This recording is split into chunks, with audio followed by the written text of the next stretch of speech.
SIT ಅಧಿಕಾರಿಗಳಿಂದ ಸಂಸದ ಪ್ರಜ್ವಲ್ ಬಂಧನ 35 ದಿನಗಳ ಕಾಲ ಕಣ್ಣ ಮುಚ್ಚಾಲೆ ಕೊನೆಗೂ ಅರೆಸ್ಟ್.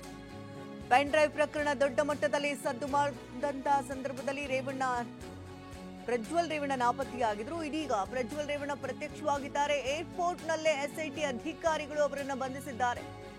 35 ದಿನಗಳ ಬಳಿಕ ಎಸ್ಐಟಿ ಬಲೆಯಲ್ಲಿ ಪ್ರಜ್ವಲ್. ರಾತ್ರಿ ಇಡೀ ಎಸ್ಐಟಿ ಕಚೇರಿಯಲ್ಲೇ ಪ್ರಜ್ವಲ್ ವಾಸ್ತವ್ಯವನ್ನ ಹೂಡಿದ್ದಾರೆ. ಇಂದಿನಿಂದ ಪ್ರಜ್ವಲ್ ವಿಚಾರಣೆಯನ್ನ ನಡೆಸುತ್ತೆ ಎಸ್ಐಟಿ ಟೀಮ್.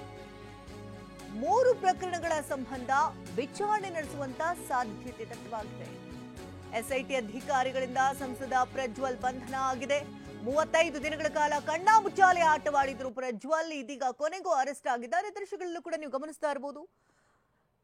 12:45 ಸರಿಸುಮಾರಿನ ದೃಶ್ಯ ಇದು. ಮಧ್ಯರಾತ್ರಿ ಪ್ರಜ್ವಲ್ ರೇವಣ್ಣ ಬೆಂಗಳೂರಿಗೆ ಧಾವಿಸ್ತಾ ಇದ್ದಂತೆ ಪೊಲೀಸ್ ಪ್ರೊಟೆಕ್ಷನ್ ಒಂದಿಗೆ ಅವರನ್ನ ಕರೆದೊಯ್ಯಲಾಯಿತು. ಎಸ್ಐಟಿ ಟೀಮ್ ಅವರನ್ನ ವಶಕ್ಕೆ ಪಡ್ಕೊಂಡಿದೆ. ಈಗಾಗಲೇ ಏರ್ಪೋರ್ಟ್ನಲ್ಲೇ ಬಂಧಿಸಿದೆ ಎಸ್ಐಟಿ ಟೀಮ್. 35 ದಿನಗಳ ನಿಮ್ಮ ಉಬ್ಬಿದ ರಕ್ತನಾಳಗಳ ಸಮಸ್ಯೆಗೆ ಎವಿಸ್ ಆಸ್ಪತ್ರೆಯಲ್ಲಿ ಕೇವಲ 30 ನಿಮಿಷದ ಲೇಸರ್ ಚಿಕಿತ್ಸೆಯೊಂದಿಗೆ ಮುಕ್ತಿ ಹೊಂದಬಹುದು.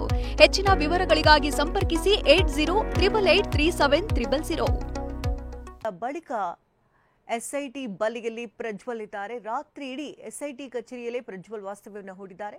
ಇಂದಿನಿಂದ ಪ್ರಜ್ವಲ್ ವಿಚಾರಣೆಯನ್ನ ನಡೆಸ್ತಾ ಇದೆ ಎಸ್ಐಟಿ ಟೀಮ್. ಇನ್ನು ಅವ್ರ ಹತ್ರ ಇರ್ತಕ್ಕಂಥ ಮೊಬೈಲ್, ಪಾಸ್ಪೋರ್ಟ್, ಇತರೆ ದಾಖಲೆಗಳೆಲ್ಲವನ್ನ ಕೂಡ ಮುಟ್ಟುಗೋಲು ಹಾಕೊಳ್ಳುವಂತಹ ಸಾಧ್ಯತೆ ಇದೆ. ಪ್ರಜ್ವಲ್ ಅರೆಸ್ಟ್ ಬಗ್ಗೆ ಲೋಕಸಭಾ ಸ್ಪೀಕರ್ಗೆ ಮಾಹಿತಿಯನ್ನ ನೀಡುತ್ತೆ ಎಸ್ಐಟಿ ಟೀಮ್.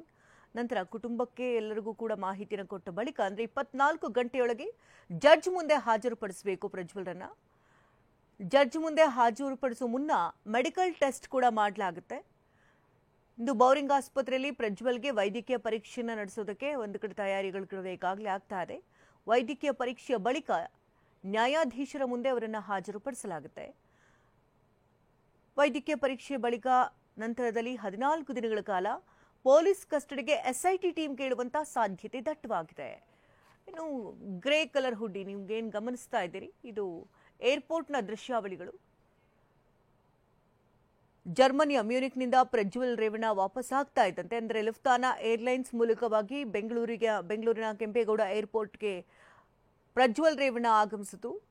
ತಕ್ಷಣದಲ್ಲೇ ಅಂದರೆ ಅವರು ಲ್ಯಾಂಡ್ ಆಗ್ತಾನೆ ಇಲ್ಲಿ ಎಸ್ಐಟಿ ಟೀಮ್ ಇಲ್ಲಿ ಕಡೆ ಎಲ್ಲ ರೀತಿಯ ಸಿದ್ಧತೆಯನ್ನು ಕೂಡ ಮಾಡಿಕೊಂಡಿತ್ತು. ಸಿಐಎಸ್ಎಫ್ ಸಿಬ್ಬಂದಿ ಮೊದಲಿಗೆ ಅವರನ್ನ ವಶಕ್ಕೆ ಪಡ್ಕೊಳ್ತಾರೆ. ಇಮಿಗ್ರೇಷನ್ ಅಧಿಕಾರಿಗಳ ಸುಪರ್ದಿಗೆ ವಹಿಸಿರ್ತಾರೆ. ಇಮಿಗ್ರೇಷನ್ ಬಳಿಕ ಅಧಿಕಾರಿಗಳು ವಶಕ್ಕೆ ಪಡ್ಕೊಂಡಿದ್ದಾರೆ. ಎಸ್ಐಟಿ ಅಧಿಕಾರಿಗಳಿಗೆ ಹಸ್ತಾಂತರವನ್ನು ಮಾಡಿದ್ದಾರೆ. ಈಗ ಅವರನ್ನ ವಶಕ್ಕೆ ಪಡ್ಕೊಳ್ಳಲಾಗಿದೆ. ಎಸ್ಐಟಿ ಟೀಮ್ ತನ್ನ ವಶದಲ್ಲಿರಿಸಿಕೊಂಡಿದೆ. ಪ್ರಜ್ವಲ್ ರೇವಣ್ಣ ರಾತ್ರಿ ಇಡೀ ಅವರ ಟೀಮ್ನೊಂದಿಗೆ ಕಳೆದಿದ್ದಾರೆ. ಅವರು ಪ್ರಜ್ವಲ್ ರೇವಣ್ಣ ಕೆಂಪೇಗೌಡ ಏರ್ಪೋರ್ಟ್ಗೆ ಬರ್ತಾ ಇದ್ದಂತೆ ಎಸ್ಐಟಿ ಅಧಿಕಾರಿಗಳು ಮುಂಚಿನ ಎಲ್ಲ ರೀತಿಯ ಅಲರ್ಟ್ ಆಗಿದ್ದರು, ತಯಾರಿಯನ್ನು ಕೂಡ ನಡೆಸಿಕೊಂಡಿದ್ರು. ಟರ್ಮಿನಲ್ 2 ಇಮಿಗ್ರೇಷನ್ ವಿಭಾಗಕ್ಕೂ ಕೂಡ ಭೇಟಿಯನ್ನು ಕೊಟ್ಟಿದ್ದು. ಅಂದರೆ ಬ್ಯಾಕ್ ಗೇಟಿಂದ ಅವರು ಹೊರಬಂದರು ಅನ್ನೋದ್ರ ಬಗ್ಗೆ ಮಾಹಿತಿ ಕೂಡ ಇದೆ. ಇದೀಗ ಎಸ್ಐಟಿ ತೆಕ್ಕೆಗೆ ಪ್ರಜ್ವಲ್ ರೇವಣ್ಣ ಬಿದ್ದಿದೆ. ಇವತ್ತಿನ ಏನೆಲ್ಲ ಸ್ಟೆಪ್ಸ್ಗಳಾಗುತ್ತೆ ಅಂದರೆ ವೈದ್ಯಕೀಯ ಪರೀಕ್ಷೆ ಆಗಿರ್ಬೋದು, 24 ಗಂಟೆ ಒಳಗಡೆ ಜಡ್ಜ್ ಮುಂದೆ ಹಾಜರುಪಡಿಸೋದಾಗಿರ್ಬೋದು, ಇದೆಲ್ಲವೂ ಕೂಡ ನಡೆಯುತ್ತೆ.